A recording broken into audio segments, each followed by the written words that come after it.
Mama, what are you doing? I'm installing a V-chip to screen out all the mindless garbage. Huh?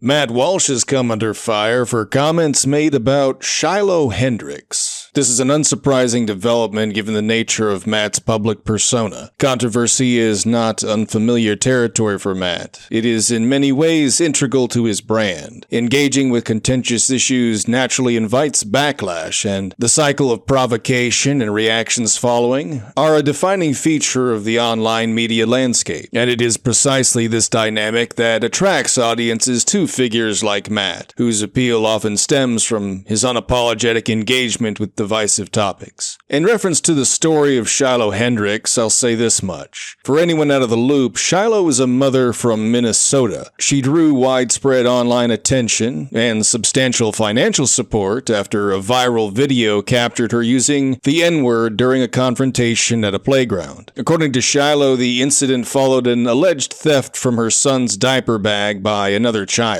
And as of Tuesday, May 6, 2025, she has raised over $700,000 through a crowdfunding campaign on GiveSendGo, which she states will be used to protect her family from the ongoing fallout and online harassment. And of course, I should also mention it is no secret that part of the support for Shiloh has been driven by the fund's positioning as a response to the GiveSendGo campaign for Carmelo Anthony, who has since raised over $515,000 after fatally stabbing Austin Metcalf. Next, I want to talk about the concept of drama. Drama as it is referred to colloquially. Drama is a performance, of course, a performance where people carefully construct and amplify conflicts. Today, what we refer to as drama is a blurred boundary between genuine human emotion and entertainment. For someone like Shiloh Hendrix, a hostile interaction between her and a stranger was turned into a spectacle. And while entertainment wasn't necessarily the goal, it was one of the outcomes. Drama, while generally eschewed by the parties involved, is also regarded as entertaining because the developments often resonate with the viewers in some way, almost like a movie would. Nowadays, from said spectacles, we have created a new type of media, one that has transcended the common formulated media. There was a time when Americans and others would regularly gather before the grand screen of cinema to experience a shared cultural event. A film like The Day the Earth Stood Still served not merely as entertainment, but as reflecting the prevailing anxieties, hopes, and sentiments of the era. This collective viewing was in many ways a form of secular communion, a ritual through which individuals connected to a larger societal narrative and found unity in shared meaning. Today, however, much of cinema, video games, and other mainstream media have become tightly scripted vehicles for ideological messaging, propaganda crafted by those who position themselves as cultural arbiters or moral authorities. And as a result, many viewers have turned elsewhere in search of authentic entertainment and meaning. And increasingly, we find ourselves gathering around seemingly absurd spectacles, internet controversies, public scandals, and petty feuds. And rather than subscribe to a streaming service, we find ourselves donating money to murderers or adults insulting each other at a children's playground. And while these real-life scenes may appear trivial from a distance, they nevertheless serve as a new, if unconventional, form of communal experience. One of the most troubling aspects of contemporary conflicts is the clear emergence of tribal dynamics. Digital factions increasingly engaged in ideological warfare, and that raises a legitimate concern that the hostilities cultivated online may eventually spill over into the physical world, manifesting in tangible and potentially dangerous ways. Now we refer back to Matt Walsh. As part of his role in commenting over our collective online performances, Matt stages a 5-minute video around which his audience can gather and listen. It is a straightforward report on something easily grasped in the moment, simple, direct, and deliberately provocative. It is content, and this is engagement. Admittedly, I am not deeply immersed in the constant back and forth that unfolds on X, but I do occasionally enjoy the more grounded perspectives from users like Aaron McIntyre and others, even though I'm not closely familiar with most of the personalities involved. That being said, I still recognize a snob when I see one. Not Aaron, of course. I'm talking about elitists who often reveal themselves through the inevitable drift toward pedantry in their posts. Arguments that spiral into abstraction and ultimately lead nowhere. They speak with the authority of a secular priesthood whose influence is in visible decline. One such intellectual is this James Lindsay, whom on occasion I have seen engaging in the back and forth with users I have come to respect. And yes, I don't know much of anything about James Lindsay, but for a short investigation of a long-winded post made in response to Matt Walsh's 5-minute video, and James Lindsay's response was very easy to dismantle. It was 1,320 words long, written within 74 sentences, and comprising about 15 paragraphs. Now, I could break down this post bit by bit, piece by piece, but the problem with adopting that approach is that public discourse has largely abandoned its former intellectual utility. While intellectual public discourse once served as a tool for genuine inquiry and understanding, over the past decade it has increasingly become a mechanism for controlling public perception. Our continued reliance on self-proclaimed experts or academically positioned commentators, those who present themselves as rational and well-reasoned, often reinforces the very power structures and ideological dynamics that contributed to our current social and political disarray. Ironically, figures like James Lindsay, who portray themselves as defenders of reason, frequently exhibit the same emotional rigidity and resistance to evolving perspectives